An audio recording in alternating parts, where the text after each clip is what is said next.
Thank you very much for joining us on Rural Radio 147 on Sirius XM and here on RFD TV. Over here in the grain market now, we're starting to see a little bit of weakness in some of these contracts in the corn pit. For instance, we've got March right now steady and unchanged at 378 1/4. But the May is down 1/4 now, and December's also unchanged at 402 1/4. Very quiet trade here so far on this Monday. For the soybean market, we were about 3/4 cent, 3 cents higher. Now we're March up 2 3/4 at 920 1/2, and the September is up 3 1/4 at 954 1/2. March Chicago wheat down 3/4 cent.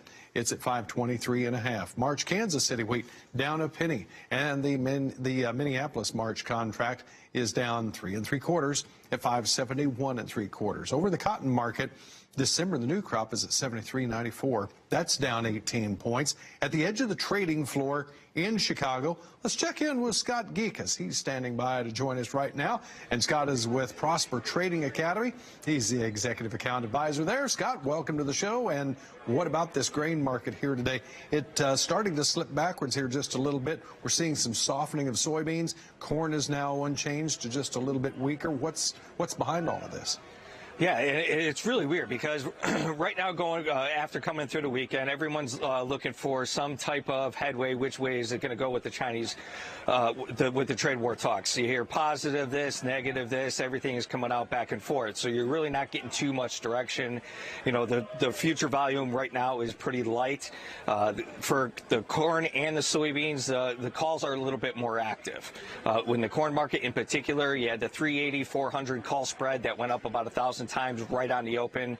That's a significant thing to keep an eye on, even though it's pulling a little bit back. However, on the wheat side, you know, the puts are a little bit more active. They have a little bit bullish, more tone. The traders are still net long, but all the way down to the 500 puts, there was about 1,500 that traded right on the open. 1,500 in wheat options, that's a significant. That's what we're keeping an eye on. We're just going to keep continuing to monitor the option flow one way or the other. I want to go back over here to a March soybean chart right quick and get your thoughts here, Scott. And the reason I set this up this way is because we're hearing more and more reports of maybe even further crop reductions when it comes to the soybean production out of Brazil. In fact, there are some now that are tossing around the 110 to 112 figure. Is that something that can keep us around this 917 level? Yeah, for sure. You know, what's very interesting about that is coming into today, traders did go from net long to net short. So not only did they start decreasing their long position, but now they're adding contracts to the short side. Now, also with the world ending stocks, there's also a reduction in that as well. So we're going to keep an eye on that 914 level.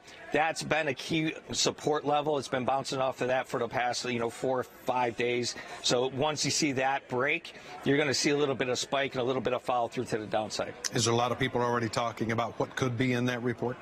Yeah, exactly. But as well as we all know, it's what could be and what really is. So with all that speculation going back and forth, we expect volatility to stay a little bit elevated until that comes out. All right, very good point there. Scott, don't go anywhere. We're going to be right back. This time we're going to talk about the livestock side.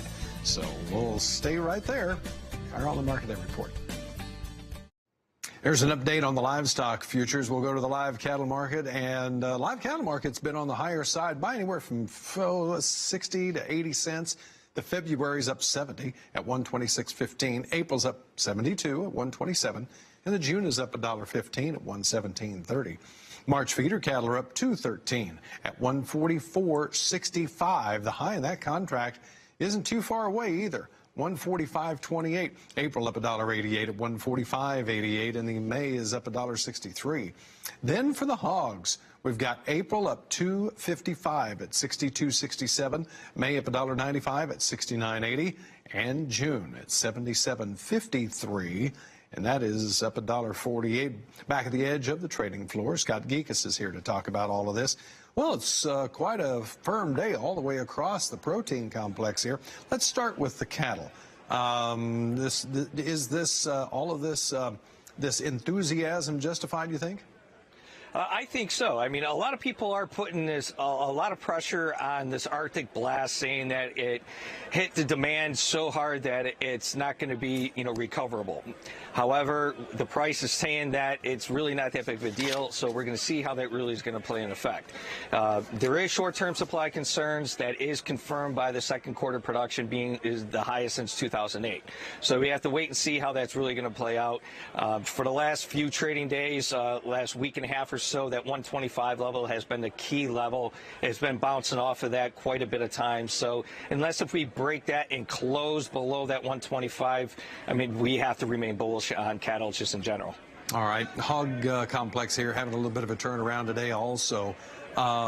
There's even some traders that have said, use the word oversold at some point. Would you use that same word? I would not use that same word at all. And the reason is because until China comes in with the import campaign, I mean, right now the Chinese pork prices, they're leading the way. And they're in a steady downtrend. That's why you're seeing the U.S. pork prices being a steady downtrend as well.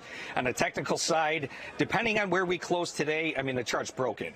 We expect to test 55 in the near-term future rather than to the upside. So unless if we can get some more positive news and more imports and export news in a positive way, we expect that to be the test of the 55 level.